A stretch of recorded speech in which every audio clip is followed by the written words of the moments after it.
G'day, Shane here. I'd like to share with you three poems that I've written over the years. The first one I'm going to read to you is one called The Farmers Lament. This poem was one that won me the Bush Poet of the Year. I shared the prize with a guy by the name of Bob Magor. It's a poem that I wrote for the Stock Journal Bush Poet of the Year award. And it seemed to touch a nerve at the time. It's called The Farmers Lament. It was getting nigh on sunset when I reached the dusty town, and I pulled my battered ute up to the pub. With my mouth all dry from driving, I thought I'd throw some ambers down, so I packed me up and marched me to the club. Somewhat dimly lit and smoky, a familiar atmosphere, shadows murmured, laughter echoed through the haze. There were shearers here and farmers, each one dragging on a beer, spinning yarns and telling tales of bygone days. Although the room was crowded, I found space up at the bar, so I grabbed a stool and ordered me a glass.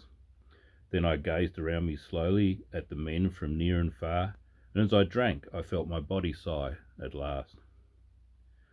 As my humming head subsided and the cold beer took its hold, my eyes settled on the corner of the room, on an old man slumped at table, staring distantly and cold, as though the whisky had created him a womb.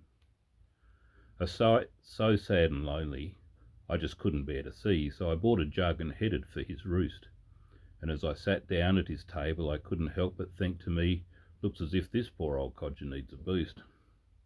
It was then he started talking, as though I'd been there all along, but his stare was just as distant as before, and any fool could see it plainly to the bush he did belong, for the country seemed to weep through every pore. They've stuffed it good and proper, were the words he gravelled out, all those pollies on their high and mighty thrones. I've battled fires and diseases and many years of flood and drought, but ne'er before have I seen men stripped to the bone. It's the taxes that has done it, and the prices we can't get for our meat and crops and wool and all the like. And the interest rates are killers. You can place an even bet that if you don't pay up, the banks will make you hike.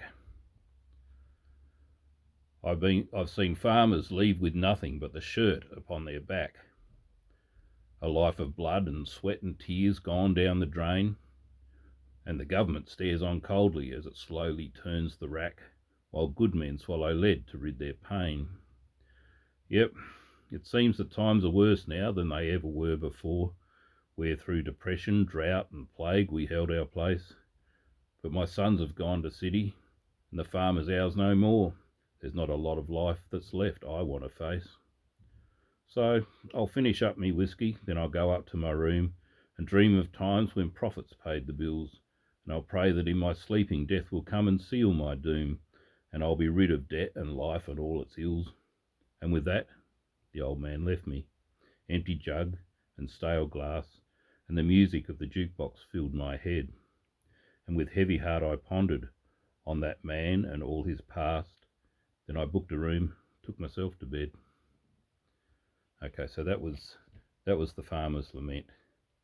Okay, the next one that I'd like to read is one that I wrote recently. In Australia, we had the vote for whether the indigenous Australians could get a voice to Parliament. It's basically just getting a committee of people who could advise on indigenous issues. It was quite an emotive process to go through, and a lot of people opposed it. They just thought that they should just be integrated and just be happy to be Australians, rather than recognise the traumas and all the stuff that they'd gone through in the past with colonialism. So anyway, the vote didn't get up, but I was trying to think of a way of helping people to deal with the hurt, because there was a lot of pain in the indigenous communities because of it. So I wrote this one called Red Dirt Healing. No one knows better how red dirt heals than those with red dust in their veins, those who were raised in the spinifex and mulga on the silent and vast red dirt plains. Nobody feels that deep song of love from a land that is ancient and free than those whose existence gently vibrates with the saltbush and the desert gum tree, whose hopes and dreams fly on the wings of a wedgetail to the call of the long-distant crow, whose soul is a part of the song of the land, and only the ancient ones know. The soul that knows of the silence that comes after the dust storms blow through, that peace as dust settles and desert winds still and life re-emerges anew. Those who sit in the shade and quietly watch the heat waves rise from the ground, to the buzzing of flies and the song of the breeze that stirs all the grasses around. Yes, they know the healing that red dirt brings, through connection that's older than time, that when breathed in the soul it renews the spirit with its powerful healing divine. So forget the distractions, the smoke and the mirrors of a modern world empty and bland. Return to the red dirt to heal your soul and restore yourself back through the land. And when you are healed and your spirit returns, stand once again strong and tall. Carry that song of red dirt healing and lovingly share it with all. Okay, that was Red Dirt Healing. Now the last one's a bit of a longer one. It's one that I wrote beginning of last year. We had some major flooding down through the Murray River, and all the towns down along the Murray had to prepare for flooding, and shacks were inundated with flood waters. So this one's called The Murray River's Rising. The Murray River's rising fast, the water's coming down, overflowing all the banks and threatening river towns. Sandbags and levee banks are thrown up in haste as shacks and homes go under in the swelling river's pace. It's pushed its way past Renmark, Lirrup, Berry, Loxton too. They've abandoned Overland Corner with the water surging through. Mystery at Waikerie with the sad loss of a life, and the townsfolk here at Morgan keep an eye on all the strife. As it sweeps on down through Blanchetown, they've been left with naught to say, as the waters washed through caravans and swept them right away.